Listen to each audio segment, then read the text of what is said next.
Bonjour ou bonsoir, bienvenue dans le podcast des bonus d'Encyclomédia. Aujourd'hui, on s'intéresse aux droits télévisés de la Ligue 1, de la concurrence entre diffuseurs et de cette conviction persistante que le football français valait toujours plus. Comment la Ligue en est-elle arrivée à croire au milliard? On en parle avec des experts qui ont témoigné au fil des différents épisodes. Sébastien Dourvert, l'ex-responsable éditorial de Orange Sport, Vincent Chaudel, fondateur de l'Observatoire du sport business, l'ex-directeur marketing de la Ligue de football professionnel Vincent Tonkyong, le spécialiste des droits télévisés Pierre Baès, l'économiste du sport Pierre Rondeau, l'ex-directeur du pôle sport de TPS Nicolas Rothkopf et l'auteur et ex-journaliste Éric Bétraud. Pour comprendre cette croyance dans le milliard, il faut revenir aux racines, aux éléments qui ont profondément transformé l'économie du football européen et fait exploser la valeur des droits. Pierre Rondeau revient sur les facteurs déclencheurs de cette inflation structurelle. Premier élément de le début de cette inflation, l'arrivée de la concurrence et la mise en concurrence entre les chaînes qui a fait que les droits ont effectivement explosé. Le début, oui, le début, il peut aussi être enclenché par plein d'autres choses, hein. Le début peut aussi avoir été enclenché par la victoire des Bleus en 98, qui a donné le goût, aux Français, le goût du football aux Français, qui les a motivés à regarder des matchs de foot, donc à inciter à ce que les chaînes se positionnent pour récupérer des droits. Le début peut aussi avoir été, l'arrêt Bosman qui a provoqué la libéralisation du marché footballistique, du marché des travailleurs, des footballeurs, qui a permis à ce que les clubs se développent, s'améliorent et donc, attirent de plus en plus de téléspectateurs attirés par le spectacle. Le début, ça a aussi pu être, l'ère tapis marseillaise et l'ère Canal+ parisienne, ces 2 aires qui ont permis à ce que le niveau footballistique français s'améliore et génère de plus en plus de fans, attirés, donc et attirés de fait, des diffuseurs qui, par un effet concurrentiel, ont provoqué une croissance des droits. Il y a aussi, vous l'avez rappelé, le fait que le Club Europe a été constitué avec Jean-Claude Darmon, sous l'aune de Canal+, a incité à ce que la Ligue de football professionnel directement et le pouvoir politique indirectement commencent à légiférer sur l'orchestration et l'organisation, des appels d'offres et de la vente des droits TV qui aboutira, peut-être qu'on y reviendra, qui aboutira à la loi Lamour en 2003. Mais en tout cas, l'inclinaison des clubs et la constatation des clubs à travers le Club Europe, la constatation des clubs que les droits TV peuvent rapporter gros, peuvent rapporter beaucoup d'argent, donc leur inclinaison à soutenir la négociation, à soutenir les négociations pour tirer vers le haut les droits TV. Oui, effectivement, on y est en 99 avec cette augmentation considérable, alors qu'effectivement, dans les années 80, c'était mirifique, c'était rien du tout. Là, on a une augmentation, mais l'augmentation, voilà, je pense qu'elle est multifactorielle. Elle est peut-être expliquée par plein de choses. Et c'est oui, pour répondre à votre question, peut-être le début de l'ère qu'on va appeler, que les économistes appellent, les 20 glorieuses du football français. Les 20 glorieuses, c'est de 2000 à 2020, où on a une explosion des droits TV, une explosion des budgets, une explosion de la masse salariale, qui s'arrêtera donc frontalement en 2020 avec le Covid et Mediapro. Mais en tout cas, c'est vrai que 99-2000, c'est le début de ces 20 glorieuses footballistiques pour la France. Mais cette inflation ne tombe pas du ciel, elle est aussi le produit d'une stratégie assumée. Éric Métro raconte comment la Ligue a appris à jouer des concurrences pour faire monter les prix. Canal+, était le diffuseur historique, a été quand même très tranquille entre 84 et 99 au niveau des contrats, mais l'ambiance avec le lancement de TPS, parce que dans le TPS, il y avait quand même de la puissance, hein. Il y avait TF1, il y avait M6, il y avait Orange. Bon, c'était un bouquet satellite en plus, donc qui menaçait d'amener une autre offre payante.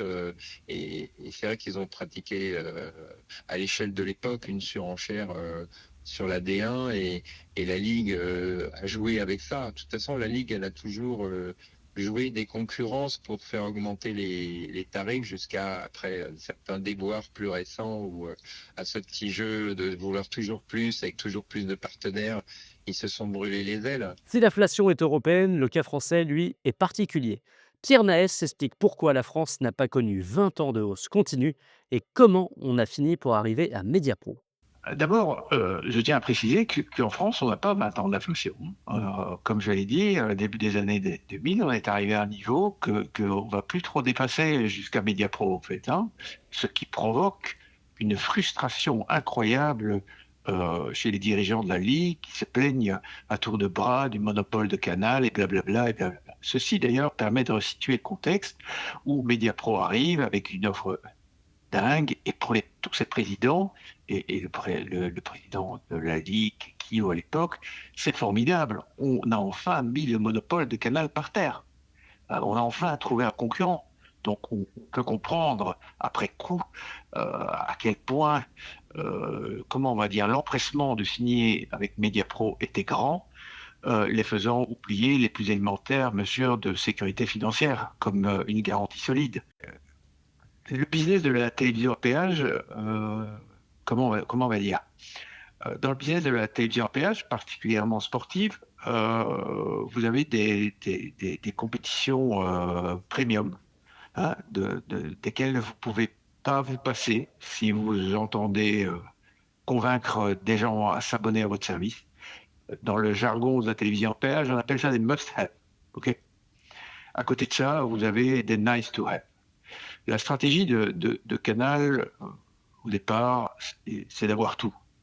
Les must-have, mais aussi tous les nice-to-have, c'est-à-dire, avec les nice-to-have, en fait, vous additionnez les niches des fans pour constituer, là aussi, comment on va dire, un portefeuille d'abonnés.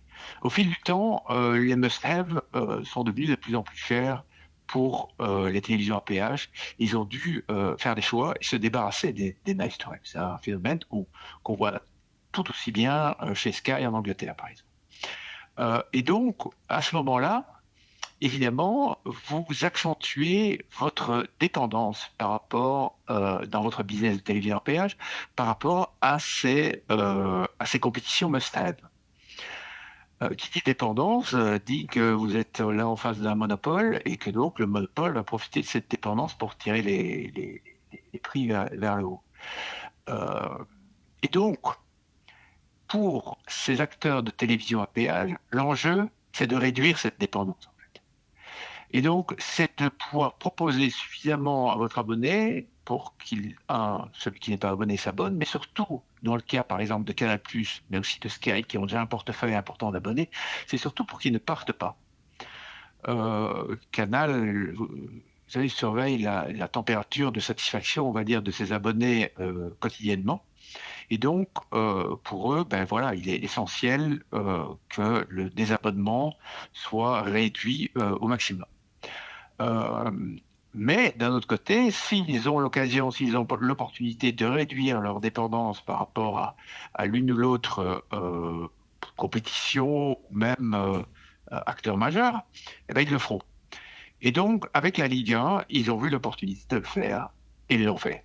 Et donc, pour eux, si vous regardez, je pense dans les derniers comptes de Canal du premier semestre, quand ils les ont publiés, pour eux, la Ligue 1 aujourd'hui apparaît, quand ils parlent au marché financier, comme une économie. Avec donc un impact négatif, on l'imagine, minimum, sur comment on va dire, la conservation du parc d'abonnés. Voilà un petit peu dans quoi ils sont. Quand ça devient trop cher, ils regardent pour s'en aller. C'est pour ça aussi qu'ils ont bien fin, par exemple, à leur partenariat avec Disney, qui leur coûtait très très cher et qui est là aussi devenu une économie. Et aujourd'hui, ils sont en plein appel d'offres pour les compétitions européennes, dont la Ligue des Champions, pour lesquelles ils payent presque 1 milliard d'euros par saison.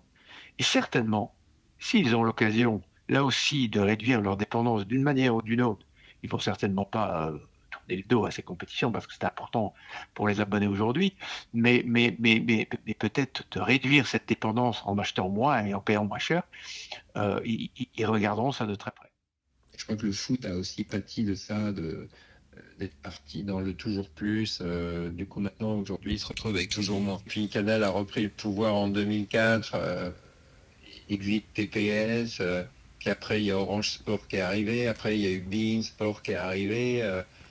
Et puis, il y avait quand même un manque de maîtrise au niveau des décisions des dirigeants de la Ligue.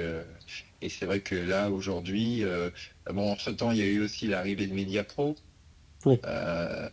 Et là, bon, bah, ça a été une catastrophe parce que il y a la création de la chaîne Téléfoot en août 2020.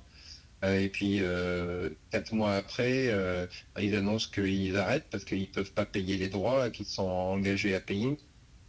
Et donc, au lieu du milliard 150 millions d'euros qu'avait promis Mediapro, ils vont en toucher 680 millions, donc c'est quasiment la moitié.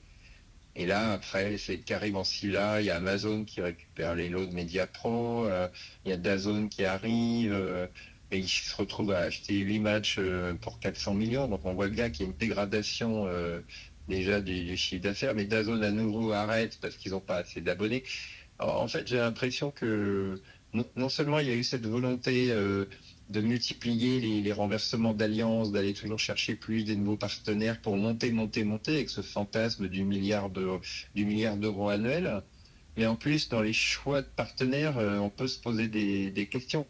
Parce que c'est quand même étrange d'avoir deux partenaires qui jettent les gants successivement en 4 ans, quoi. Sur le papier, la concurrence semble intense, dans les faits, elle l'est parfois beaucoup moins. Vincent Tompiong parle d'une fausse concurrence dans l'économie des droits télé. Moi, j'étais à Saint-Étienne quand il y avait Orange Télé. Attends, on disait pas à nos sponsors le nombre de il y avait plus de spectateurs dans le stade quand on était sur Orange que devant la télé, quoi. Donc il y a eu tout ça. Donc les dirigeants n'ont pas voulu, n'ont pas anticipé le fait que, déjà il y a eu un maintien des droits télé par une concurrence qui était un peu fake, un peu poussée par les pouvoirs publics. La première avec Orange qui était une entreprise d'État, hein, désolé, mais il faut le dire. Heu et deuxièmement avec Bein qui a sauvé l'histoire, la première fois, parce qu'à la demande des pouvoirs publics, parce que sinon la ligue était dans la mouise et d'ailleurs pour remercier Bein, à l'époque, on leur a aussi filé les droits internationaux pour rien. Quand je vous dis que les droits internationaux ont été sous-développés parce qu'ils ont toujours servi quelque part d'une de monnaie d'échange et donc ça, c'est pour moi la 1re des choses. Nicolas Rotkopf, lui, pointe l'absence de véritable stratégie partenariale entre la Ligue et ses diffuseurs. Moi, à mon sens, le problème, c'est que la Ligue 1 n'a pas, à la différence d'un Sky en Angleterre, la Ligue 1 n'a jamais eu une stratégie de partenariat avec ses acheteurs. Je veux dire, quand ils ont eu, grâce à TPS, ils ont augmenté les prix que payait Canal, et ils ont gagné beaucoup d'argent. Mais on avait beaucoup de mal à travailler avec la Ligue et avec les clubs. Ensuite, quand TPS en a eu les droits, ils n'ont eu de cesse que d'essayer de les revendre à Canal.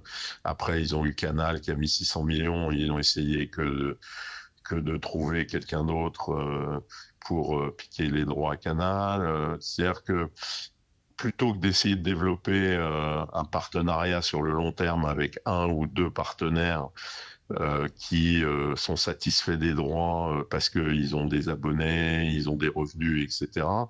La Ligue a une stratégie, je trouve, très délétère vis-à-vis de ses partenaires. Et le meilleur exemple est l'exemple Mediapro. Alors qu'ils étaient partenaires avec Canal+, bon, au départ, après, déjà, ils avaient tué TPS, ce qui, à mon avis, a été une mauvaise stratégie, mais bon, sur le court terme, ça a été une bonne stratégie, mais après, ils étaient partenaires avec Canal. Plutôt que de développer un partenariat avec Canal sur le long terme en disant, bon, bah, comment on travaille sur X années en termes de droits pour que ça soit intéressant en termes de revenus pour Canal et pour les clubs. Bon, bah, ils ont été chercher un Mediapro qui n'avait pas les moyens, on savait, et pour faire une offre tout à fait hallucinante, mais qui n'avait aucune sécurité financière. Hein. La preuve, c'est que Mediapro s'était fait jeter par les Italiens quelques mois auparavant, et que l'idée de Mediapro, c'était d'acheter les droits très chers et de les revendre encore plus cher à Canal+, en partie, et de s'en garder un petit bout pour lui histoire de vivoter. Sauf que Canal n'est pas rentré dans le jeu et a préféré à se concentrer sur la Ligue des Champions, sur d'autres droits et d'acheter d'autres droits, que ce soit cinéma ou sport, comme la Formule 1, pour pallier à la perte de la Ligue 1. Et donc aujourd'hui, la situation dans laquelle se retrouve la Ligue 1, pour moi, c'est eux qui l'ont cherché et ils ont ce qu'ils ont obtenu en termes de stratégie pendant des années. Et que maintenant, bah, ça va être compliqué de remonter la pente parce que vous avez un produit qui a été très altéré et de l'autre côté, vous avez une Ligue des Champions. Bon, moi, je pense depuis très longtemps que l'avenir, c'est une Ligue européenne de haut niveau avec les 5 ou 6 meilleurs clubs français et une Ligue 1 réduite, voilà, avec certainement peut-être des passerelles, mais aujourd'hui, je pense que la Ligue des Champions, à terme, c'est la nouvelle compétition football européenne. Derrière les chiffres, une confusion persiste, celle entre le prix et la valeur.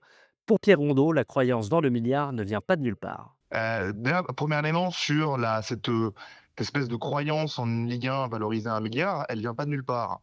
Vous avez un cabinet de conseil, Boston Group Consulting, qui, à la fin des années 2010, après une commande faite par la Ligue de foot et Didier Quio, a estimé la valeur de la Ligue 1 française.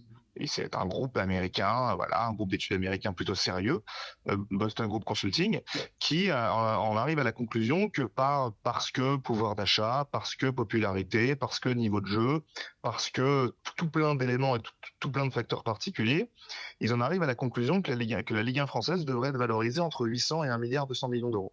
Donc le milliard, il est clairement là.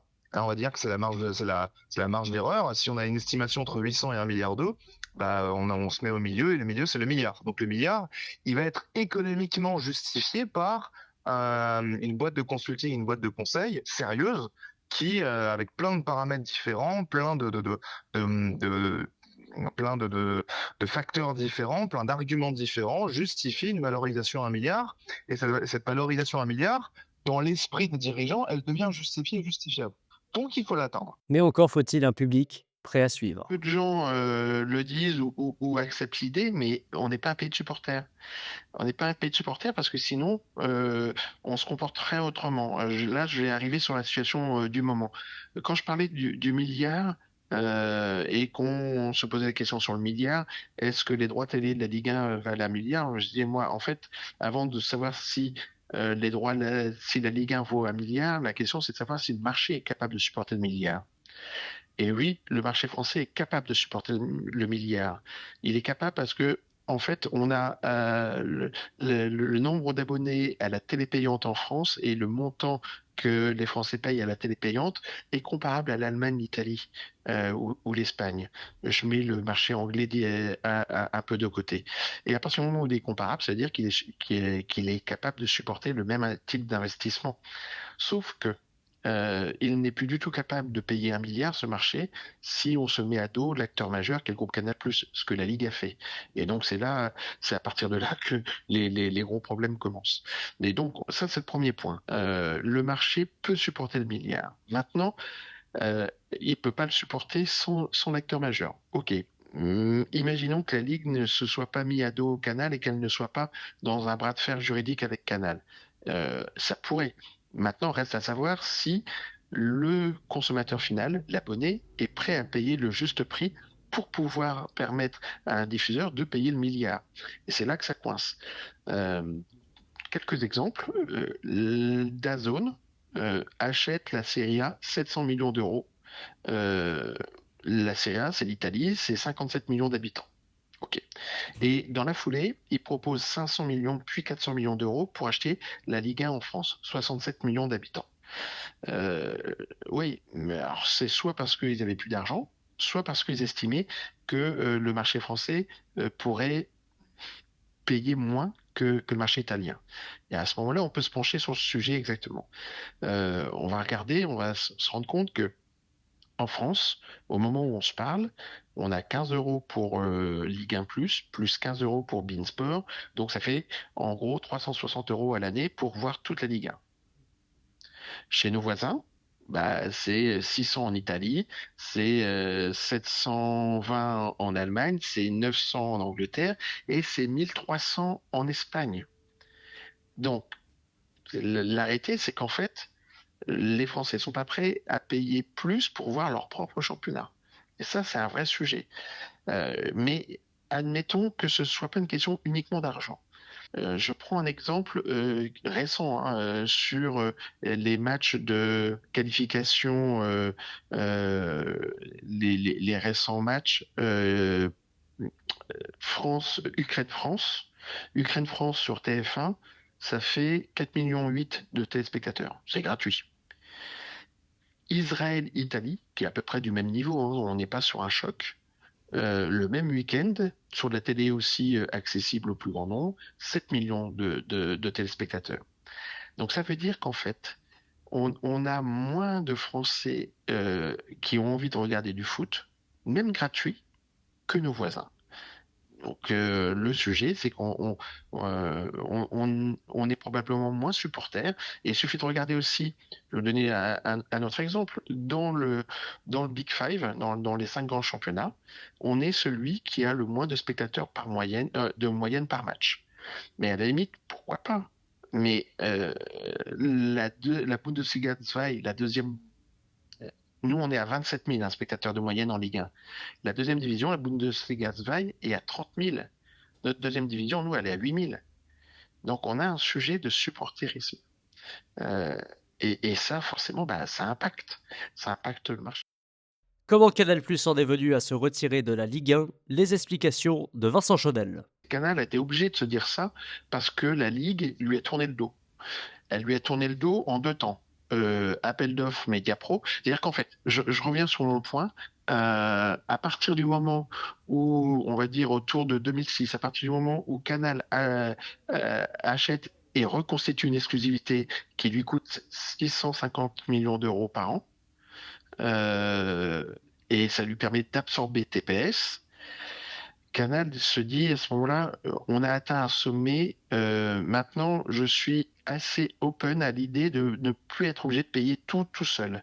Donc, en gros, Canal va se mettre une limite à 4 à 500 millions d'euros pour avoir le premium de la Ligue 1 et accepter qu'un coup ce soit Orange ou un coup beIN Sport qui viennent compléter pour 200 millions d'euros. En gros, ok, on va dire que la Ligue 1 vaut 700. Moi, je prends 500 et trouver quelqu'un d'autre pour 200. Je n'aurai pas l'exclusivité, mais j'aurai l'essentiel et ça me convient. Et donc, on va vivre une dizaine d'années comme ça. On va vivre une dizaine d'années comme ça. Et puis, la Ligue se met martel en tête sur je veux le milliard, je veux le milliard, je veux le milliard. Et au lieu de proposer un diffuseur complémentaire à Canal pour aller chercher le milliard, la Ligue va faire tapis en misant tout sur un acteur nouveau qui s'appelle Mediapro, qui arrive d'Espagne avec des fonds chinois, mais qui a 0 abonné en France, et va lui confier les lots premium. Ce qui va obliger Canal de trouver une solution de repli en rachetant à beIN Sport son lot complémentaire. beIN Sport avait continué à prendre le lot complémentaire, hein, qui était avant à 200, qui était monté à 300, 320 pour être précis. Mais bon, ça aurait pu. En fait, ce qui est dingue dans cette histoire, c'est que je crois qu'il y a à peu près 50 millions d'euros d'écart entre l'offre de Canal et l'offre de Mediapro. C'est-à-dire que si la Ligue a la lucidité de ne pas prendre un risque inconsidéré, elle prend Canal à 750, elle rajoute 320 de beIN Sport et elle a son milliard dans un écosystème qu'elle maîtrise. Voilà. Eh ben non, la Ligue va prendre le risque inconsidéré de partir avec un diffuseur qui part au jour 1 avec 0 abonné pour un contrat de 5 ans, mais qui n'est pas capable de tenir. C'est-à-dire que pour, pour être rentable, il aurait fallu que Téléfoot, la chaîne de Mediapro, soit très rapidement à 3,4 millions d'abonnés. Ça marche pas. Ça marche pas. 3,4 millions, il a fallu 10 ans, je crois, à BIN pour passer la barre des 3 millions. Donc ça marche pas. Ça marche pas et ils vont prendre le prétexte fallacieux du Covid pour jeter l'éponge. être insolvable, les Chinois étant assez compliqués à contraindre pour honorer leurs dettes. Voilà. Donc là, on peut dire que Canal n'a pas misé assez. 50 millions près, je pense que c'est une erreur tactique de la Ligue. Et après, surtout, la Ligue, là où Canal souhaitait qu'il y ait un nouvel appel d'offres global, la Ligue va remettre en jeu uniquement le lot de Mediapro que Amazon va prendre pour 250 millions d'euros. Mais quand et Amazon le prend légalement, hein, il n'y a pas de problème par rapport à ça, mais légalement, pour l'instant, Canal à chaque fois a été débouté. Et si on regarde uniquement les contrats, on peut comprendre pourquoi ils perdent. Mais dans la relation commerciale, c'est une folie. C'est-à-dire que vous, vous accordez 8 matchs pour 250 millions d'euros à Amazon et Canal, vous le contraignez à continuer à payer 320 pour 2 matchs. C'est humiliant. C'est clairement humiliant. Et donc, de ce moment-là, Canal dit très bien, moi, je vais réorienter mes 4 à 500 millions d'euros que je payais jusqu'ici et je vais les faire autrement. Donc, je vais miser sur la Ligue des Champions, je vais miser sur l'UEFA, je vais miser sur le rugby, je vais compléter, je vais remettre dans de la Formule 1. Et maintenant, quand le football, la Ligue dit, Canal, revenez vers nous, et ils disent, je suis désolé, mais moi, maintenant, j'ai appris à vivre sans vous. Et de toute façon, mon argent, je l'ai redistribué ailleurs. Donc, voilà. Et puis, si on regarde bien, avec les Coupes d'Europe, puisque j'ai toutes les Coupes d'Europe, j'ai le meilleur de la Ligue 1, j'ai les meilleurs clubs de Ligue 1. Donc, non, merci et bon courage à vous. L'épisode Mediapro agit comme un révélateur de toutes les fragilités du système. Vincent Tanquion dresse un parallèle entre TPS il y a une vingtaine d'années et Mediapro il y a seulement 5 ans. Et TPS n'était que par satellite. Donc effectivement, je pouvais comprendre un peu l'inquiétude des présidents de clubs, heu, en se disant: «On se lance dans l'inconnu, ils ont quasiment pas d'abonnés», et quelque part, il y avait beaucoup d'argent à la clé du côté de TPS, avec des gros actionnaires derrière qui tenaient la route. Il y avait quand même dans les actionnaires de TPS, il y avait quand même TF1, M6, France Télévisions. C'était pas, ouais, ce que je veux dire, c'était pas, mais il y avait cet inconnu par rapport à un partenaire historique depuis 84 qui, lui avait validé son business model. Si on met en parallèle avec, ce qui s'est passé avec Mediapro, les gars, ils ont tourné le dos, à Canal+ pour une boîte. Moi qui travaille toujours dans l'univers des droits télé où, tout de suite j'ai appelé les gens et j'ai dit: «Vous savez avec qui vous avez signé quand même?» Donc, voilà, pour des montants considérables, avec un actionnaire chinois. Je lui dis: «Vous pensez que l'actionnaire, chinois, quand vous allez devoir aller chercher l'argent en Chine, il va». Donc ils ont pas eu par l'appât du gain, la cupidité, ils ont pas eu ce raisonnement de se dire: «Non mais attends, il y a un truc qui va pas, en fait».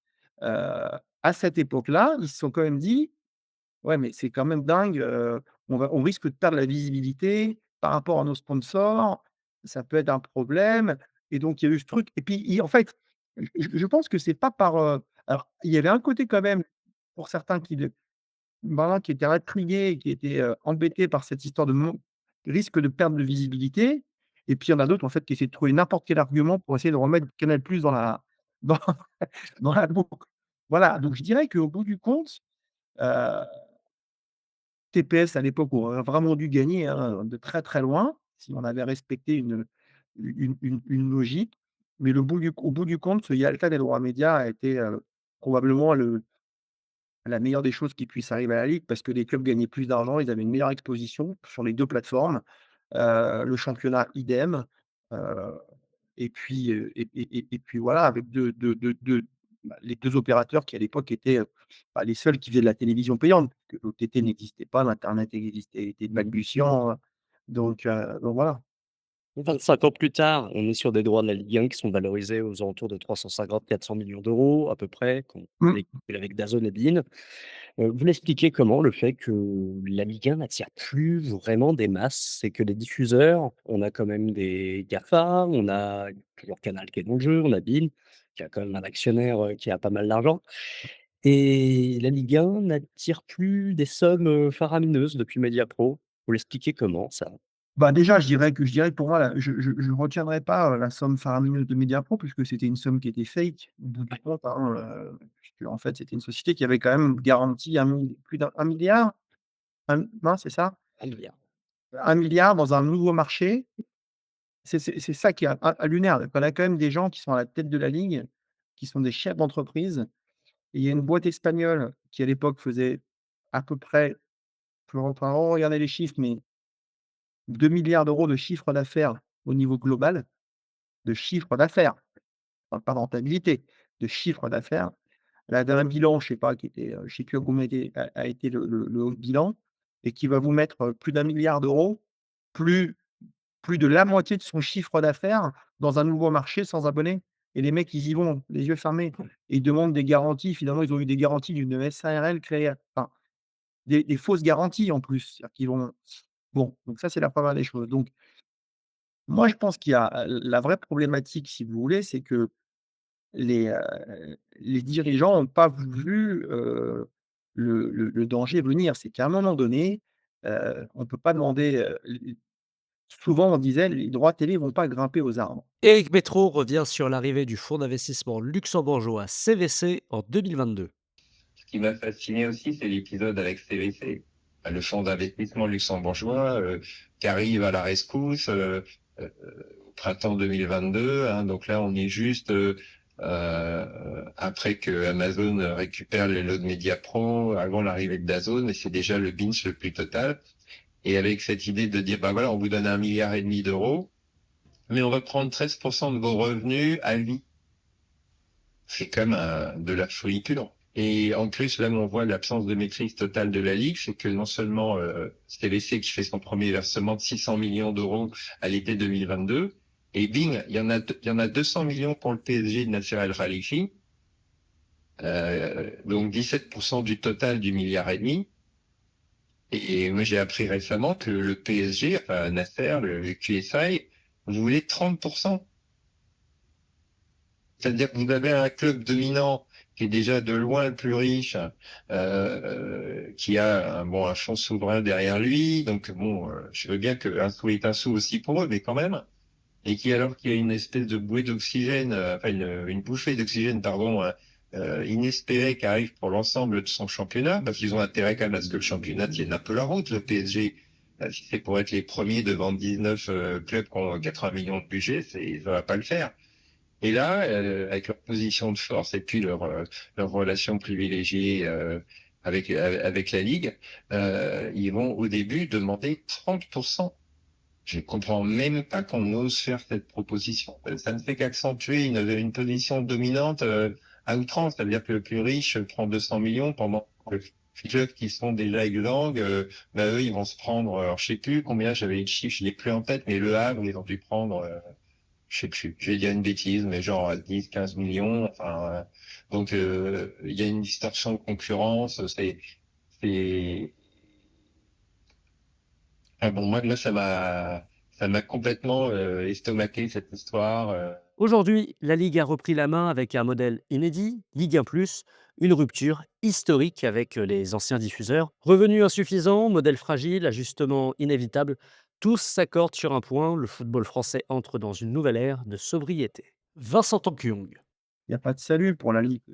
Moi, j'ai leur chaîne, OK, c'est bien, mais sincèrement, vous avez 8 matchs de Ligue 1. Alors en plus, si après on reprend ce qui s'est passé l'été dernier, entre La Brune qui disait à tous les clubs: «Non, non, mais c'est bon, j'ai un accord avec Nasser à 700 millions». Bon, je sais pas, soit, La Brune n'a pas bien entendu, soit il lui a fait à l'envers. Ça, il y a que les 2 qui le savent. Ils vendent la Ligue 2 à beIN pour, 40 millions d'euros sans savoir ce que va être la Ligue 1. Aujourd'hui, le contenu de la Ligue 2 dans cette chaîne, il serait, heu, il serait hyper important. Si vous regardez par exemple Saint-Étienne, ils sont en Ligue 2. Vous croyez que les supporters de Saint-Étienne, ils vont s'abonner à la plateforme de la Ligue 1 cette année? Non, ils s'en foutent. Ils vont aller prendre le truc de beIN et puis voilà quoi. Déjà 15 € par mois et puis ils suivront tout le match de leur club et puis l'an prochain si ça monte, ils arrêteront beIN et ils suivront. Donc il y a tout ce phénomène-là qui est, qui a pas été pris en compte parce que ça a pas été bien géré. Pour Pierre Rondeau, Ligue 1 +, c'est l'aveu d'un échec. C'est l'aveu d'un échec. C'est parce que toutes ces années qu'on a répétées, des années 80 à 2020, ont provoqué une surévaluation des droits TV et une surévaluation de la valeur réelle du foot français, que l'intégralité des dirigeants se sont crus ou vus plus beaux qu'ils ne le seraient réellement, et donc on construit des budgets comptables, parce que pareil, on peut rajouter un élément sur la comptabilité lâche du foot français, qui est basé non pas comme le fair play financier, qui n'est pas basé sur une logique de rentabilité, mais qui est basé sur une logique de solvabilité. Autrement dit, quand vous passez devant la DNCG, vous pouvez présenter un budget en déséquilibre, allez dire à Marseille ou à Lyon notamment, vous pouvez présenter un budget en déséquilibre, mais si vous garantissez une solvabilité, je vais vendre des joueurs, je vais me qualifier en Coupe d'Europe, je vais terminer premier, deuxième, troisième de Ligue 1, je vais faire des concerts, etc., etc. Si on garantissez une solvabilité, vous êtes validé par la DNCG quand bien même votre budget soit en déséquilibre, ce qui provoque l'Olympique Lyonnais avec une dette cumulée d'un demi-milliard, par exemple. Cette solvabilité était aussi couverte par les droits télé. C'est-à-dire, en gros, ah oui, je suis en dette, mais c'est pas grave, parce que mes droits télé augmentent, je vais pouvoir couvrir ma dette et la rembourser a posteriori.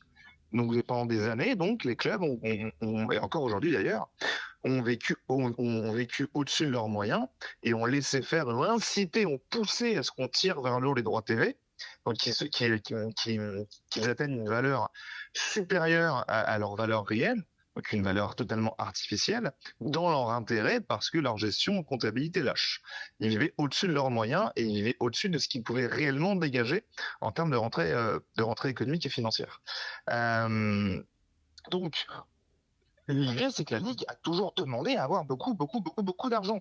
Encore récemment, une fois que Amazon, rendez-vous compte qu'Amazon, qui avait 88% des droits des matchs de Ligue 1 française, qui ne payait que 250 millions d'euros, Amazon annonce que malgré 250 millions d'euros payés, ils n'ont pas réussi à rentabiliser leur investissement et qu'ils n'ont pas candidaté pour le prochain appel d'offres. Autrement dit, même à 250 millions d'euros, un diffuseur n'arrive pas à rentabiliser.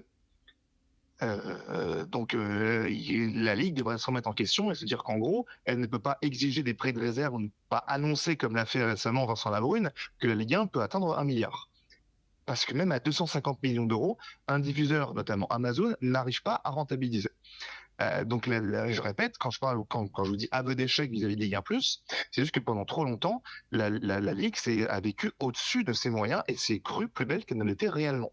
Qu'un acteur ne puisse pas assurer un retour sur investissement avec des lots achetés à seulement, entre guillemets, 250 millions d'euros, de fait, elle aurait dû se remettre en question. Et quand, après Amazon, elle maintient un appel d'offres avec un prix de réserve à 800 millions d'euros, alors même que Amazon annonce qu'à 250, c'est pas rentable, elle met un prix de réserve à 800 millions d'euros, qu'il n'y a aucun candidat, hormis DAZN, qui au départ propose 500 millions d'euros, et ça retombe à 400, là, évidemment, on est sur un échec total de la part des dirigeants de la Ligue 1 française, qui s'est vu, je répète encore une fois, plus belle, cette Ligue 1 française, qu'elle ne l'est réellement.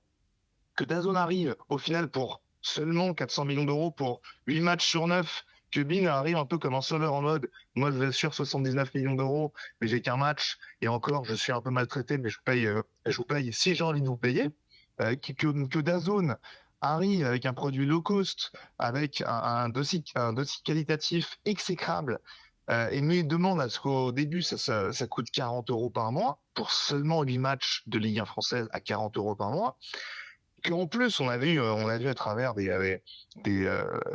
me rappelle du reportage du complément d'enquête de France Télévisions, que ce fameux 14 juillet 2024, quand les dirigeants du foot français actent DAZN en disant que de toute manière ça va être un échec, mais c'est pas grave, on prend l'argent, le temps de nous refaire.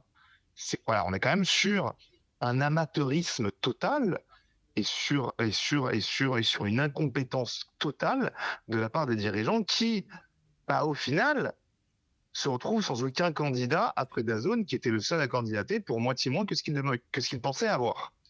Donc aucun candidat au portillon. Ils actent Ligue 1+, c'est eux qui vont être leurs propres producteurs de contenu, et ils se rendent bien compte qu'à ce niveau-là, en étant leurs propres conducteurs de contenu, ils ont du mal à dégager des marges suffisamment importantes. S'ils arrivent à s'en sortir avec une marge nette de tous les frais de production, frais de gestion et autres, à 100 millions d'euros divisé divisé à 18, voilà, on sera sur des sommes, enfin peut-être moins même, sur des sommes extrêmement faibles accordées au club français. Donc il faut vraiment qu'il y ait une remise en question qui soit faite dans la comptabilité, dans la gestion des clubs et aussi dans l'orchestration des droits TV au sein de la LFP. Mais parce qu'ils ont vécu grand train et de façon totalement irrationnelle pendant 20 ans, on en arrive aujourd'hui à un point de non-retour et qui pour moi est assez inquiétant. Quant au fondateur de l'Observatoire du sport business, Vincent Chaudel, Ligue 1 Plus est un succès et un échec. Alors, c'est un succès et un échec. C'est un succès parce que quand vous lancez une entreprise, un projet, c'est rare d'être profitable dès la première année. Enfin, en général, vous avez une montée en charge. Bien là, Ligue 1 Plus va être positif dès le début. C'est chapeau, bravo. Mais donc ça, c'est le côté succès.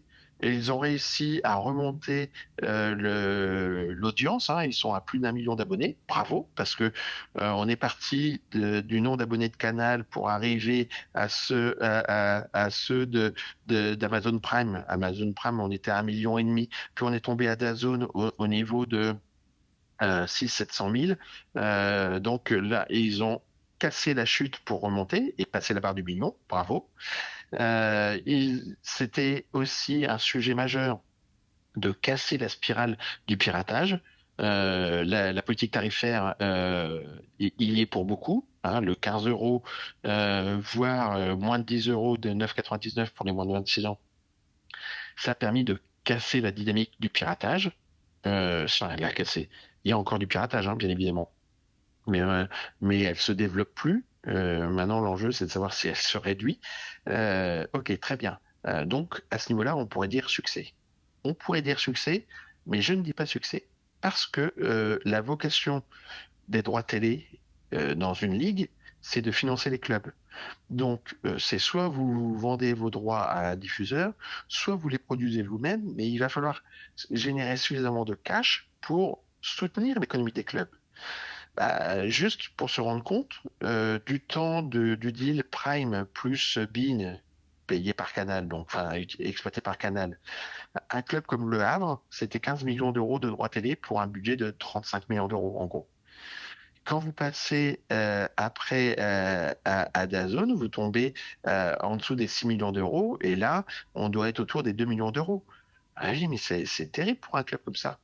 Donc, vous avez plus qu'une seule solution maintenant quand vous êtes un club, c'est d'aller en Coupe d'Europe. Mais qui peut aller en Coupe d'Europe? Brest a fait un super parcours la saison dernière, bravo à eux.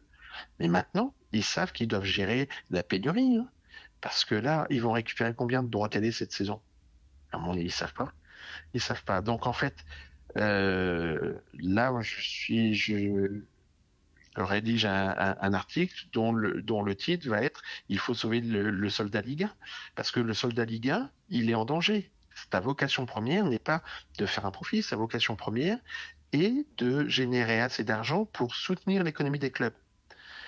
Et là, on en est loin. Parce que à 15 millions d'euros, à 15 euros l'abonnement, il vous en faut combien d'abonnés dans 15 euros? Ça vous amène à 180 euros par fan, par abonné à l'année. Vous multipliez par 1 million, ça fait 180 millions. Mais là, je parle juste de chiffre d'affaires brut. Il faut enlever la TVA, il faut enlever la taxe Buffet, il faut enlever les coûts de prod, il faut enlever la solidarité avec les syndicats. Ça commence à faire beaucoup. Et donc, il vous reste quoi? Au mieux du mieux du mieux, une centaine de millions, c'est pas le cas. Et donc, si vous voulez chercher les 500, les 600, les 700 millions d'euros, bah, il vous faut, mécaniquement, il vous faut 5 millions d'abonnés, ce que personne n'a jamais été capable de faire en dehors de Canal. Quant à Sébastien Dourvert, il pense que le lancement de Ligue 1 Plus est une excellente nouvelle pour le football. Il nous explique. J'en pense que c'est le sens de l'histoire et sans doute que c'est une excellente nouvelle pour le football qui franchement a frôlé la catastrophe nucléaire. J'en pense encore une fois que la télé c'est c'est beaucoup de choses à mettre en place, mais c'est pas compliqué.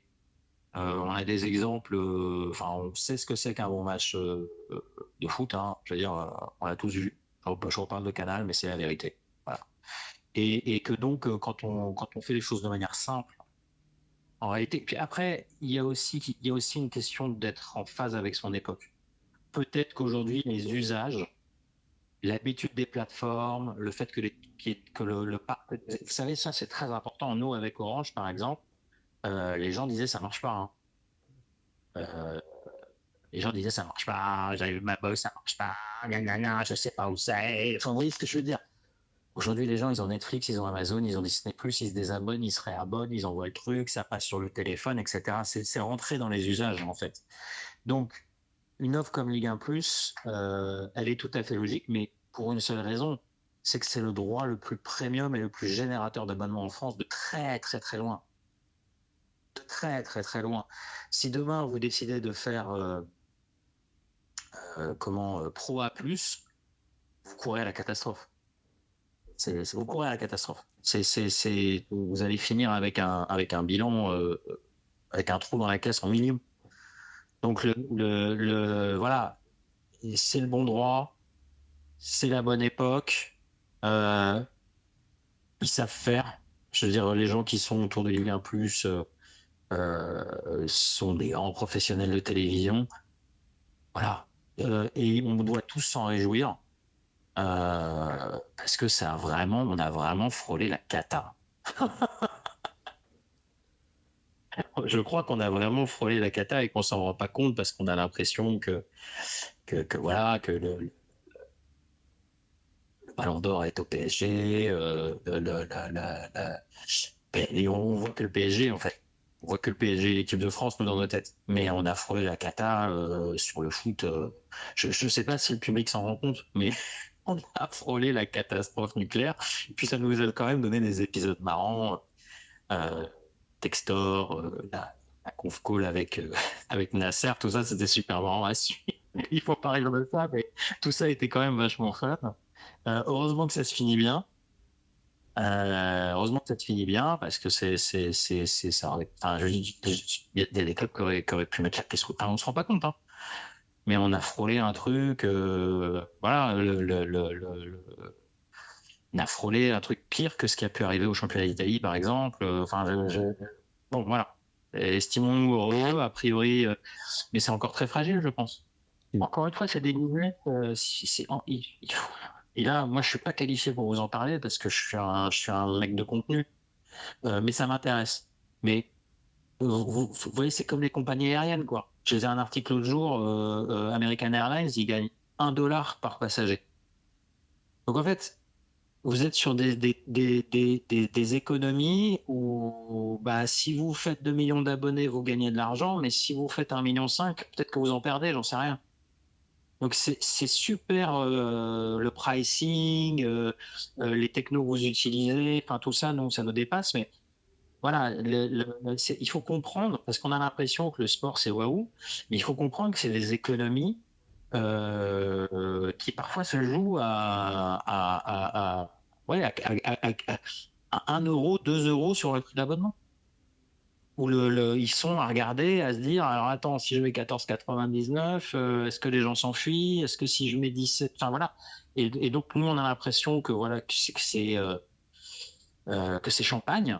Mais non, c'est des business très durs, très concurrentiels, avec des enjeux qui sont majeurs. Et donc, en ce qui concerne Ligue 1+, j'ai juste envie que ça cartonne vraiment pour le sport et pour le foot français.